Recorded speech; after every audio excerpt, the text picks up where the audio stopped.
को जो भज लेता, भगवान ओघड़दानी को जो भज लेता है वो शंकर का हो। कोई कैसे कह दे, वो कहते हैं ना कि निंदक, नकली और नास्तिक, इन तीनों से दूरी बनाकर रखना। क्योंकि मेरे ओघड़दानी, मेरे शंकर भगवान को, मेरे देव अधिदेव महादेव को ये तीनों पसंद नहीं। देव ऋषि नारद जब काम पर विजय प्राप्त कर लेते हैं, शिव महापुराण की कथा कहती है, और काम पर विजय प्राप्त करने के बाद में देव ऋषि नारद सबसे पहले देवाधिदेव महादेव के पास जाते हैं। शंकर भगवान ने देखा कि देव ऋषि नारद आए हैं, प्रणाम किया। कोई ऋषि, कोई संत, कोई साधु, कोई गुरुजन, कोई महात्मा, कोई जोगी, कोई सन्यासी, कोई तपस्वी, कोई साधक, कोई उपासक, कोई अगर आया है तो उसका सम्मान, उसका आदर करना, ये मेरे देव अधिदेव महादेव सिखाते हैं।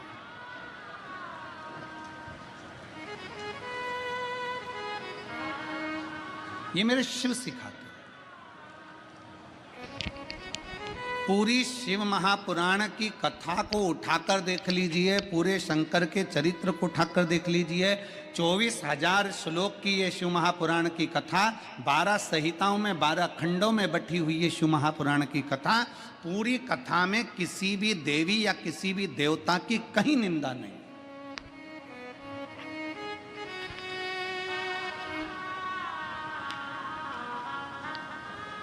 पूरी शिव महापुराण की कथा में किसी देवी देवता की निंदा नहीं है।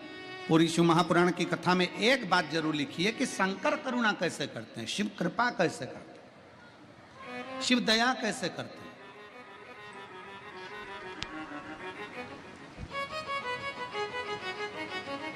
भगवान को प्रिय नहीं है निंदक, भगवान को प्रिय नहीं है नकली, भगवान को प्रिय नहीं है नास्तिक। शिव को प्रिय नहीं है ये तीनों प्रिय नहीं है। ना निंदक प्रिय है, ना नकली प्रिय है, ना नास्तिक प्रिय है। शंकर की प्रियता ही नहीं।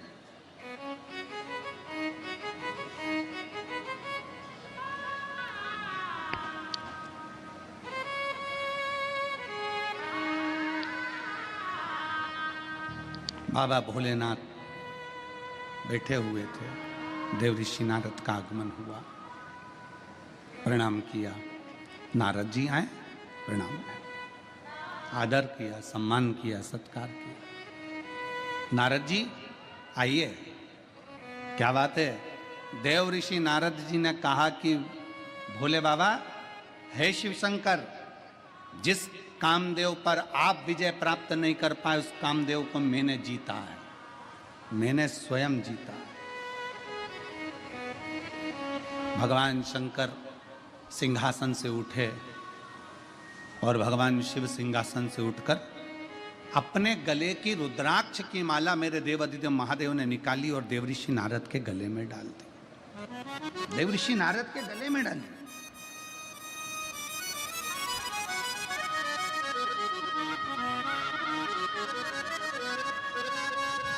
माला का मतलब जानते हो आप लोग? जम के बोलिए जरा। माला का मतलब जानते हो?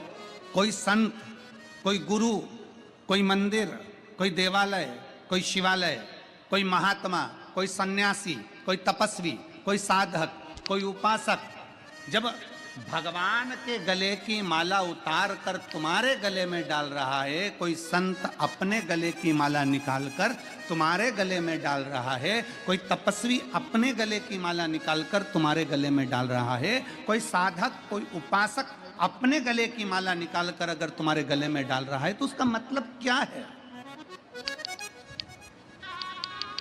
क्या मतलब है उसका? उसका मतलब ये नहीं है कि वो तुम्हारा सम्मान कर रहा है।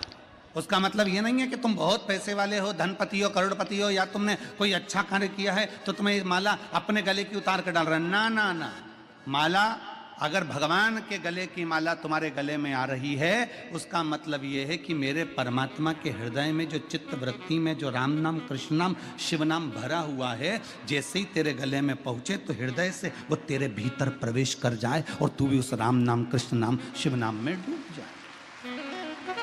किसी संत, किसी साधु, किसी तपस्वी, किसी साधक, किसी उपासक, किसी महात्मा के गले की माला तुम्हारे गले में अगर आती है तो वो माला डलते से ही तुम्हारे जब हृदय से आकर टच होती है, तो जो संत के हृदय में जो राम, जो कृष्ण, जो शिव बैठा हुआ है, जो संत के हृदय में, जो महात्मा के हृदय में, जो उसने तप साधना करी है, राम की करी, दत्त की करी, शिव की करी, कृष्ण की करी, उसके हृदय में जितनी उसने माला जपी है, जो राम कृष्ण शिव उसके दिल में बैठा है, उस राम कृष्ण शिव का दर्शन जैसे ही तुम्हारे गले में माला पहुंचे तो तुम्हारे हृदय में वो राम कृष्ण शिव बैठे और तुम भी भगवान का दर्शन कर सको, जैसे वो संत ने दर्शन किया। उसका साक्षीकरण कराने के लिए ये माला का दान प्रदान।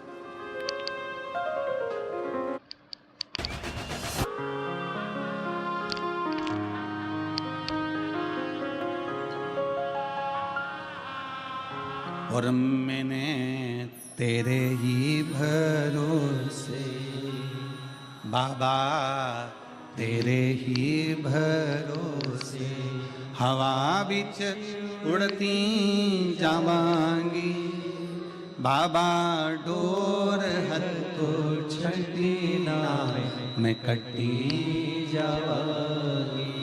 भोले मैं तेरी शंभो मैं तेरी हवा बिच उड़ती जावांगी बाबा, डोर हथो छड़ी ना मैं कटी जावांगी। माला शिव ने अपने गले की रुद्राक्ष की माला निकालकर शंकर भगवान ने देव ऋषि नारद को वो माला दे दी। देव ऋषि नारद के गले में वो माला आ गई।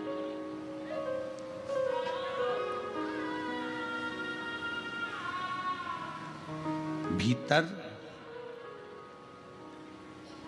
देवऋषि नारद के हृदय चित्त में भीतर अहंकार बहुत भर गया था। रुद्राक्ष का सबसे पहला काम है कि महाराज जी अपन आपके आशीर्वाद से परसों के दिन इंटरव्यू में पूछा गया था कि शंकर भगवान तो क्रोध के देवता हैं, भस्म कर देते हैं। शिव जी को तो क्रोध का देवता बताया गया है, वो तो भस्म कर देते हैं। इंटरव्यू लेने वाले वो भव्य जी ने पूछा कि शंकर जी तो क्रोध करते, क्रोध के देवता, आपका क्या कहना है? हमने भव्य जी को एक बात मां गंगा की गोद में बैठकर मणिकर्णिका की साक्षी में कही कि शंकर भगवान को लोग कहते हैं ये भस्म कर देते हैं, पर शंकर को समझो तो सही, शिव अनायास कभी क्रोध नहीं करते, कभी क्रोध नहीं करते। अगर शंकर भगवान क्रोध के देवता होते तो उनका नाम आशुतोष नहीं होता, उनका नाम आशुतोष नहीं होता। शिव क्रोध के देवता नहीं है। शंकर भगवान भस्म करते हैं। किसको भस्म करते हैं? शिव महापुराण की कथा कहती है, जो शंकर की शरण में जाता है उसका अहंकार शिव भस्म कर देते हैं। जो शंकर के पास जाते हैं उनके भीतर का काम, आसक्ति, तृष्णा, लोभ, वासना, ये सब भगवान शंकर भस्म कर देते हैं। शंकर भगवान क्या भस्म करते हैं? तो जो शंकर के पास में आता है वो अपने अभिमान को नष्ट कर बैठता है, अभी अपने भीतर की अभिमतता समाप्त कर बैठता है। अग्नि के पास जाओगे तो हाथ में जो वस्तु है वो सबसे पहले जलेगी, तुम्हारे कपड़े सबसे पहले जलेंगे। अर्थात तुम्हारे भीतर जो अहंकार भरा हुआ है, तुम्हारे भीतर जो अभिमतता भरी हुई है, तुम्हारे भीतर जो अहम भरा हुआ है, वो समाप्त होगा, वो समाप्त होगा। तुम्हारे भीतर जो भरा हुआ है,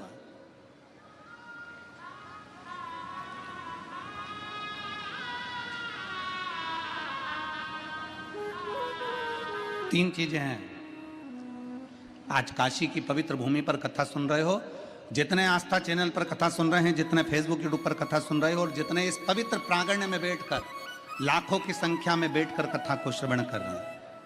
और निवेदन करूंगा, कल एक पत्र था कि गुरुजी आप केवल पंडाल वालों का बोल रहे हो, हम घाट के उस पार बैठकर कथा सुन रहे हैं, हमारा नहीं बोल रहे हो। तो जितने लोग घाट के उस पार मणिकर्णिका पर बैठकर या विश्वनाथ के पवित्र घाटों पर बैठकर उस पार गंगा के माइक से कथा को श्रवण कर रहे हैं, वो भी ध्यान से सुनना। 3 चीजें मेरे शंकर भगवान के दरवाजे पर पहुंच, शंकर के मंदिर की चौखट जैसे ही पार करते हो, जैसे ही आपने शंकर के मंदिर की चौखट पार करी, समझ लो मंदिर के अंदर जैसे ही प्रवेश करा, वैसे ही चौखट को पार करते ही तुम्हारे जीवन की खटपट समाप्त हो जाती है।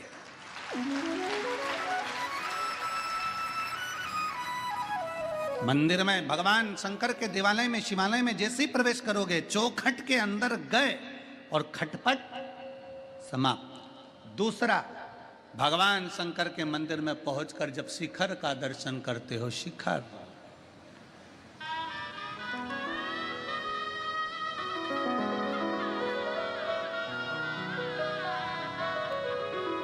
शिखर किसको कहते हैं?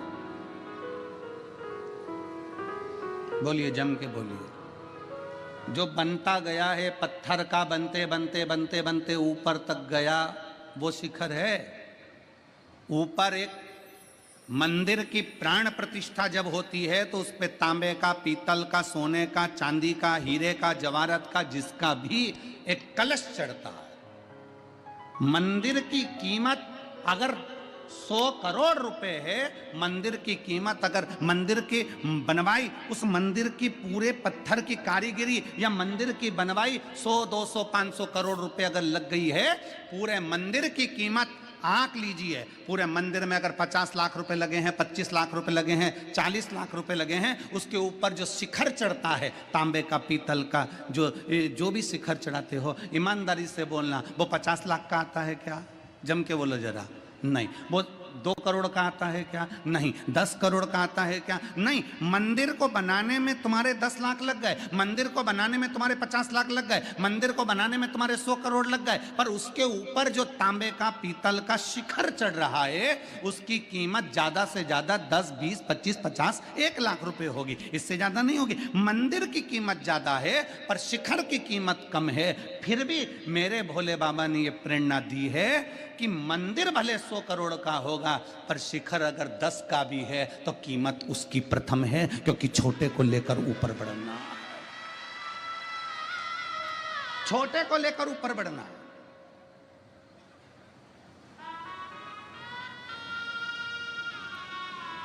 छोटे से छोटे व्यक्ति को आगे बढ़ाने का प्रयास किया जाए।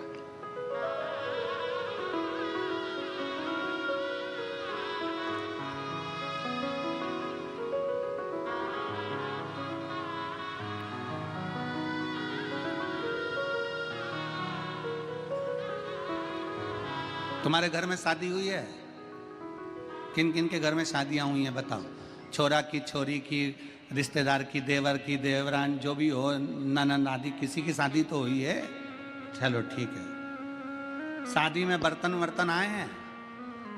दहेज में आए ना? इतना बड़ा भगोना, इतनी बड़ी परात, इतने बड़े बड़े बर्तन, इतना बड़ा हंडा, इतनी बड़ी थाली, सब बड़े बड़े बर्तन आए। और शादी में चम्मच भी आई, गिलास भी आई, छोटी थाली भी आई, प्लेट भी आई, कटोरी भी आई, बड़े बर्तन। आप में से कितने लोग हैं जिनके घर में सारे जो दहेज में बड़े बर्तन आए थे, वो सारे बर्तन आज भी तुम प्रयोग में कर ले रहे हो? रोज प्रयोग में ले रहे हो? रोज उपाय प्रयोग में लेते हो क्या? रोज उसमें खीर बनाते हो क्या? रोज उसमें सब्जी बनाते हो क्या? बड़े बर्तन में रोज सब्जी नहीं बनती, बड़े बर्तन में रोज आटा नहीं उसनता, बड़े बर्तन में रोज चाय नहीं बनती, बड़े बर्तन में रोज खीर नहीं बनती। बर्तन जो छोटे छोटे हैं ना, वो तुमने निकाल लिए, रोज प्रयोग में आ रहे हैं। बड़े तो कभी कभी काम आते हैं। उसी तरह मेरे विश्वनाथ कहते हैं कि छोटों को साथ लेकर आगे बढ़ो, क्योंकि ये छोटे हमेशा काम आएंगे, बड़े एक दिन छूट जाएंगे। छोटे